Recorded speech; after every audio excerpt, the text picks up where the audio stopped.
How do you build a 70-foot bar top? Make sure it's flat and straight, then pour 30 gallons of epoxy on it without messing it up. Today, we are going to show you the whole process from start to finish and fill you in about commercial woodworking.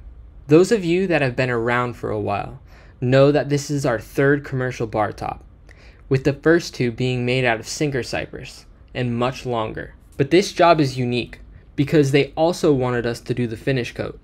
We also got the unique opportunity to work with a top-tier contractor. Check out this schedule. This is just one of many examples that show how Vision is on top of their game. However, we still encountered complications and hurdles to overcome. Plus, Tyler and I don't know a thing about epoxy, and now we're pouring 30 gallons of it. By the way, how do you think we landed this $35,000 job?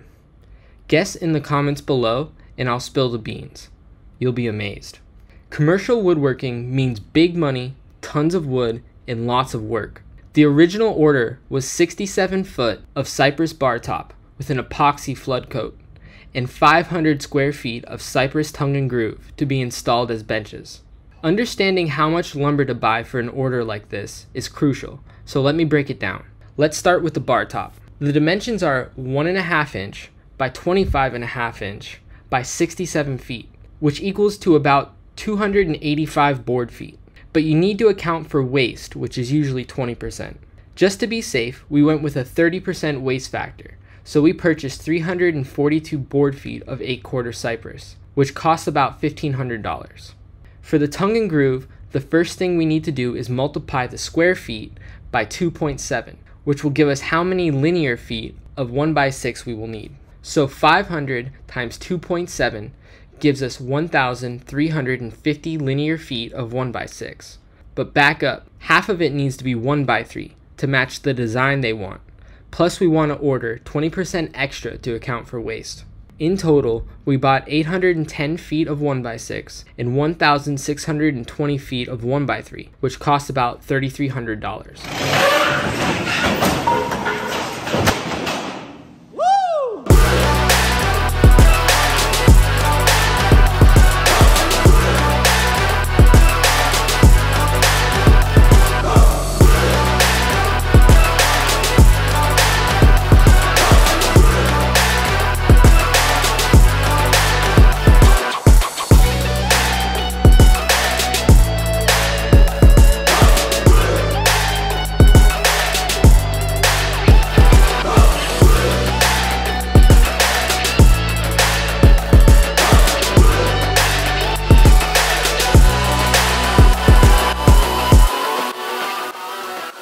Building the countertop is the easiest part. First you mill the rough lumber and glue it into sections that fit into your planer. Then you mill those sections again so you can glue them up to the final dimension. TNT is optimized for projects like this, so it only took us 4 days to get all the glue ups done. After that, we spent a day installing 24 pieces of C-channel and a 1-inch lip around one side of the bar. I'd like to take a second to thank Bidwell Wood and Iron for their support. They have invested in TNT and believe in our future. Not only that, products like their C-channel are game changers for our woodworking business. Go check out their website for all your woodworking needs and use code FARMMADE for a solid discount. One thing about commercial jobs is sometimes they can put in change orders, even at the last minute. They ordered another 8 foot by 16 inch bench top with an epoxy coat, but we couldn't find the 8/4 material. So what we're gonna do here is we're gonna glue up this 4/4 material to make 8/4, and then we're gonna make the bench top.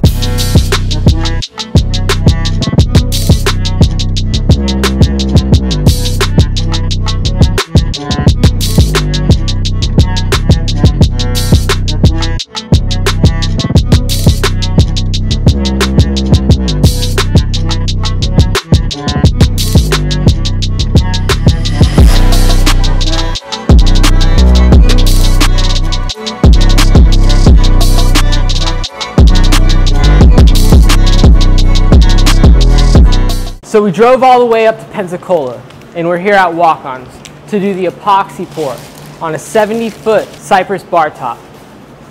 As you can see here, Tyrone has installed all 70 feet and already stained it. Now, Tyrone, what's left to do? Just the epoxy pour, and then Hold on a second. Meet Tyrone, the newest member of TNT. His attention to detail is unmatched, and now he does all of the install and finish work for the company. Tyrone is just the guy we needed to take TNT to the next level. Remember how I said Tyler and I don't know a thing about epoxy? Well, Tyrone became an expert for this job. However, he is camera shy, so I'm going to explain the process and break it down. First, let me point out the elephant in the room. You see how the bar area is encased in plastic? Well, that's because of two reasons. First and most importantly, the roof of the building had several leaks, with one of them being directly over the bar. I don't need to explain why water is bad for raw wood. The second reason is that construction sites are super dusty. Tyrone spent a whole day tenting this area up so that the epoxy pour could proceed on time without any issues.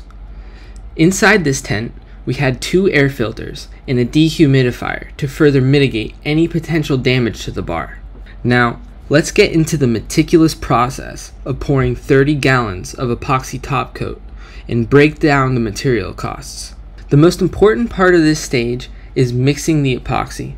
You can only mix half a gallon at a time, and to ensure a perfect blend, you first mix in 1 bucket for 4 minutes. Then you dump that epoxy into a new bucket, grab a new mixing stick, and mix for another 4 minutes, never scraping the sides. 2 coats are necessary to get the results you want. First, a seal coat, which will prevent the bar top from sucking up the flood coat like a sponge. The seal coat required 2 gallons of epoxy, and the whole team spreading it out to make sure that the thirsty parts of the bar were thoroughly saturated. This needs to be done within a 30-minute window before the epoxy gets too tacky. After about an hour and a half, that's when we can start the flood coat. The team of 4 broke up as follows: 2 mixers, 1 runner, and 1 finisher. Tyler and Jared were on mixing duty. I was running and filming, while Tyrone was pouring and doing all of the work. In order to get a consistent finish across the whole bar, everyone was working non-stop from the start. The epoxy and all the materials to get the job done cost about $3,000 and took 4 guys 7 hours to complete.